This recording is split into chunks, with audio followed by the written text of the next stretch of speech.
بسم الله الرحمن الرحيم. الصلاة والسلام على حبيبنا ونبينا محمد صلى الله عليه وسلم.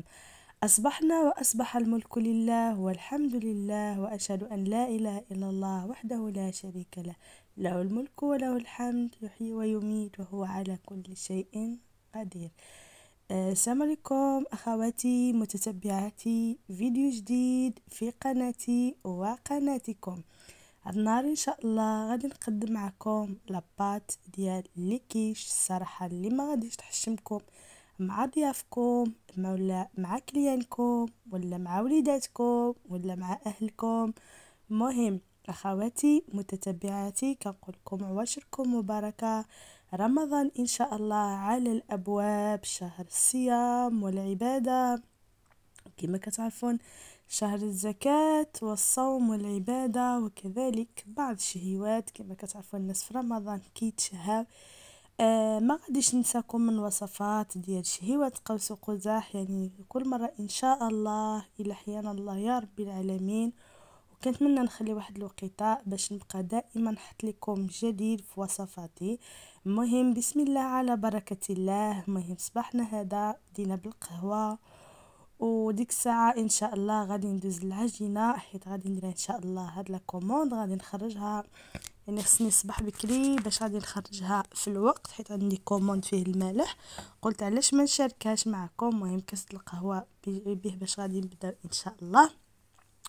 هادي غادي ناخذ 300 غرام ديال الدقيق، 125 غرام ديال الزبده تكون تقريبا متلجة، قبيصة الملحة، بيضة واحدة، 3 ملاعق ديال الماء بارد.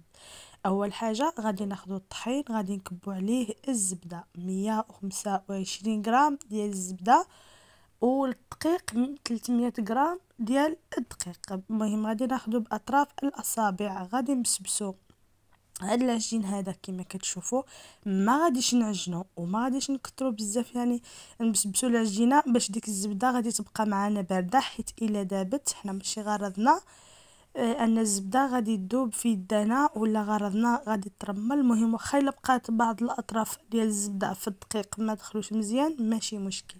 المهم كما قلت لكم، بعد ما اطلقنا الزبده غادي نزيد عليها بيضه كامله بصفرها وبياضها كامله كما كتشوفون، وقبيصه ديال الملحه. وبالنسبه للماء حتى نجمعوا العجين عاد نبقاو نزيدوا معلقه. انا هنايا هزيت معايا 2 المعلقات ديال الماء بارد. ممكن ما قلت لكم ما عجنتهاش، غير جمعتها باطراف الاصابع، حيت الا عجناها ما غاديش تنجح معنا. غادي نديروها في بلاستيك غذائي، غادي ندخلوها للمجمد الا راكم مزروبين. الا عندكم الوقت تقدروا ديروها ليله من قبل ولا نهار قبل. المهم دابا دخلتها للثلاجه. غادي ندوز نعطيكم يعني الفرماج انا اللي كنستعمل في جميع مملحاتي. بالنسبه لهذا الفرماج هذا النوعيه ديال الموتزاريلا. يعني ملي كنسمعوا موتزاريلا كيكون هو هذا اللي داير بحال لاستيك، يعني كيتجبد وداير بحال السيليكون. هذا موتزاريلا اللي كنستعمل، اما كيكون هذا ولا كيكون يعني مدور هكا بحال مرتضى، يعني بحال مرتضيله ولا بحال كاشير. المهم كل مره شنو كنجيب يعني كيكون موتزاريلا هو هذا. والفرماج المعتمد الرائع ملي كديري المالح في الدار، الصراحه كيطلق رائحه رائعه رائعه رائعه واحسن من رائعه. هاد كرون ولا التاج الصراحه زوين بزاف، ولكن للاسف غالي بزاف. ولكن غادي تخلطوه مع موتزاريلا. كما قلت لكم غادي تخلطوه مع موتزاريلا. بالنسبه للموتزاريلا هذاك الفرماج الابيض موتزاريلا هو انا كنستعملو باش كيتجبد، كيجي بحال لاستيك، كيعطي واحد المنظر اللي رائع فوق البيتزا فوق المملحات، خصوصا فوق البيتزا. موتزاريلا كتعطي منظر رائع، ولكن المذاق شويه وصافي ماشي شي مذاق. اما التاج هو المعتمد اللي كيطلق المذاق في البيتزا. ودابا غادي ندوزو للحشوه باش عمرت الكيش ديالي. صراحه واحد الحشوه الصراحه اللي زوينه. خديت صدر ديال لاداند ولا الدجاج، شويه الفلافل، واحد البصله ولا 2، واحد شويه المعدنوس، شويه ديال هذا الزيتون، ملحه، ابزار، سكينجبير، فرماج، 3 فرماجات، واحد البيضه غير غنحتاج غير البياض وصاف، وواحد نص الخميره ديال الحلويات، يعني 4 غرام ديال الخميره. بالنسبه للبنات اللي كيكونوا في اوروبا الخميره ديالهم كتكون الاغلبيه فيها 16 غرام، يعني بحال غنقولوا يقسموها على 4. المهم هذه هي لاباط ديالي بعد ما كانت في الثلاجه الصراحه بردات، يعني تقريبا تكون يعني جامده بالبروده، ما نقيسوهاش بزاف بيدانا باش ديك البروده وديك الزبده يعني ما تذوبش، يعني ما تسخنش في يدانا. المهم اخواتي غادي ناخذ بلاستيك غذائي، غادي نحط فيه العجينه ولكن ما نحطوهاش كامله، غناخدو غير نص ولا ربعه، حيت الا خديناها كامله ملي غادي نجيو نطلقوا العجينه الثانيه، ديك الاطراف اللي كيشطوا لنا ديك الزوائد ديك الشياطه، يعني ما غاديش، يعني غادي بحال غادي تضيع لنا في سميتو في القوالب. المهم غادي نستمروا بالدليك ديالها، الشرحه شويه قاصحه ولكن نتيجه رائعه رائعه رائعه، ما كتهبط ما كتنفخ، غير تبعوا الطريقه يعني، وتبعوا الطريقه والاسرار النجاح ديالها، غير كخصها ما تعجنش بزاف، وخصها الحاجه الثانيه غادي تكون رقيقه، وفي نفس الوقت غادي تكون في الثلاجه، ضروري من الثلاجه. المهم هادو هما القوالب ديال الكيش، صراحه دابا تزادوا بزاف واحد الثمن اللي خيالي. شحال هادي على ما اظن كنت شريتهم وقيله 3 دراهم ونص، دابا سولتهم مؤخرا لقيتهم ب6 دراهم يعني الواحد. ولكن هذا القالب الكبير، العبار الكبير، كاين العبار اللي صغير صراحه باقي ان شاء الله بغيت ناخذه. كنت خديتهم الصراحه ما صدقوليش مزيانين، تصداو يعني لوحدهم، هادو صراحه صدقولي مزيانين ما كيتصداوش. صافي غادي نبقاو نشكلوا القوالب ديالنا. اللي ما بغاتش ديرها الطريقه 3 في دقه واحده تقدر تقطع غير بالقطاعه، انا هنايا غير كيعجبني هذه هي الطريقه باش كنسربي دغيا. صافي غادي نشكلوهم وغادي نحيدو الزوائد وغادي نبقاو نصاوبوهم مزيان، نشكلوهم في القاع ونبقاو ندورو كما كتشوفون. المهم الفيديو شارح نفسه كلشي واضح كما كتشوفون. الاصابع يعني كنخدم غير بالاصابع غير بالمهل باش ديك لاباط بحال يعني لاباط حساسه جدا، وكاين اللي كيديرها بالعجين المورق. ولكن انا بغيت نشارك معكم هاد لاباط هذه، الصراحه كتجي هائله، وتقدروا هادي نيت غادي تعمروها بالكريم باتيسير ولا المملحات ولا اي حاجه، غير كتزيدوا واحد القبيصه ديال السكر وكتزيدوا واحد لافاني. هذا هو الشياطه اللي شط كنحطو في القاع ديال البلاستيك، وكنزيد عليها العجينه اللي طريه اللي باقي ما دلكتش. علاش هاد الطريقه؟ باش ما نبقاوش ندلكو يعني بحال ديك اللعيب ديال الشياطه كتكون في القاع، كديري عليها العجينه اللي طريه كتولي كلشي بحال بحال. صافي غادي نستمروا بالدلك كذلك. وبالنسبه لهداك اللي كيكون ديك الشياطه دائما كنخليوها في القاع ديال، يعني هي الواجهه كتكون العجينه اللي طريه اللي غادي نديرو في القالب. المهم اخواتي غادي نعمرهم كاملين باش ما يجيش الفيديو طويل، اصلا الفيديو حيت ما نصغر فيه جا طويل. المهم غادي ناخذ واحد الشوكه كما كتشوفون غادي نثقبهم.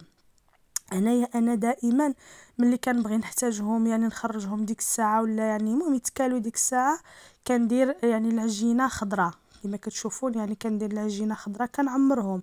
النهار اللي بحال دابا رمضان ان شاء الله بغيتو تخبعوهم في المجمد كتعمروهم بالقطاني. علاش هاد الطريقه ديال القطاني؟ باش ما كيتنفخوش، يعني غادي تاخذ واحد نص كيلو ديال القطاني ولا ربعه ولا على حسب، غادي تعمروهم كاملين. انا غرضي انني ما نعمرهمش كاملين، غادي نعمر غير النص. المهم عندي هنايا غير بياض البيض، ما بغيتش ندير صفار باش ما يصفر ليش، يعني ما بغيتش تخرج هذا المهم الحشوه صفراء. المهم دابا غادي ندوزو لاباغي اللي غادي نحتاجو في هذا في الحشوه كما كتشوفون، يعني نص ديال الخميره، 3 ديال الفرماجات، شويه ديال الفرماج محكوك مخلط ما بين موتزاريلا وفرماج الاحمر، بياض البيض، صافي وقبيصه د الملحه. غادي غير قبيصه صغيره ولا بلاش، انا صراحه ما درتش حيت عندي كلشي مالح، فرماج مالح، الحشوه فيها الملحه. صافي هاد لاباغي هادي صراحه كتجي رائعه. بغيتو تزيدوا فيها الحليب زيدوه. صافي هذه هي الحشوه، ما بغيتش نصور الحشوه، يعني هي حشوه كالعاده كطيبي كلشي في دقه واحده، ومن بعد كتزيدي في الاخير العطريه باش والابزار باش ما يطلقوش الماء ديالها، الابزار غير سكينجبير باش غير يحيد الزفوره ديال الدجاج، وكذلك الابزار باش كنحسوا شويه بالحروره ديال الحشوه ديالنا باش كيجي المذاق زوين، والمليحه في الاخير. صافي غادي نخلطوا كلشي هادشي مع بعضياتهم. غادي نعمر القوالب. بالنسبه للقوالب ملي كنت كنوجد الحشوه كانوا معمرين ومسالين، دخلتهم للثلاجه المجمد واحد 4 ساعات، عاد خشيتهم في الفران حتى تعمروا يعني القوالب كاملين. يعني ديك الحشوه تعمرات، لا قبل ما تعمر الحشوه غير ثقبتهم، خشيتهم في المجمد باش يبردوا شي شويه. ديك الساعه كنخشيهم الفران باقي باردين. صافي ها هما بعد ما طابوا الصراحه ما كيحشموناش، ما كيتكسروش، ما كتهبطش العجينه. بالنسبه للعجينه السر ديالها باش ما كتهبطش ديك البروده اللي كتكون بارده. يعني العجينه بحال كتصدم، يعني ملي كتدخليها للثلاجه كتكون بارده، كتدخليها للفران يعني كتكون بارده، كتدخليها للسخونيه بحال ما كتصدمش، بحال ما كتسخفش. العجينه كتبقى واقفه ما كتسخفش. يعني الصراحه كتجي عجينه رائعه. بالنسبه للتزيين باش نفرحوا العوينات ديالنا والعوينات كذلك ديال وليداتنا ولا كليالنا ولا ضيوفنا، غادي نديروا شي لعيبات هكا صغيورين باش داكشي كيجي غزيوال وزوين. وشكرا لكم بزاف على المتابعه. الفيديو غيجي طويل ولكن الصراحه فيه اسرار زوينين. كما قلت لكم ضروري من الثلاجه كتدخل الزبده هي الاولى، وموراها كتدخل العجينه، وموراها كنعمروهم كندخلوهم يعني في القوالب وكندخلوهم للثلاجه. الا بغيتو ديروهم يعني تخبعوهم في المجمد، يعني توجدوهم على اتساع، غير عمروهم بالقطن، تقبوهم وديروا شويه د القطن هنا يعني لوبيا ولا العدس ولا اللي كان عمرو دخلوهم للثلاجه يبردوا بديك القطاني بكل شيء. يعني حيدوهم ديروهم في بلاستيكات، يعني بحال ماشي ما يطيبوش ما يتحمروش كيما تلقاوهم يعني يلا شدوا راسهم يعني دغيا وما كيشدوا راسهم العافيه اللي مهيله. صافي حيدوهم ديروهم في بلاستيك غذائي ولا في سبيره ولا في البواطه فاش ما بغيتو.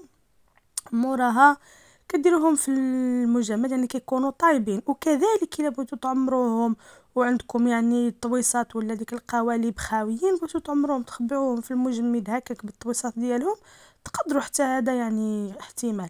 المهم هذا هو الشكل النهائي ديالهم. بالنسبه لهذا العدس ولا لهذا الحمص يعني كيبقى عندي دائما، يعني دائما كيكون عندي في البواطه مخبي ولا في شي سبيره، يعني كنحتاجو صراحه.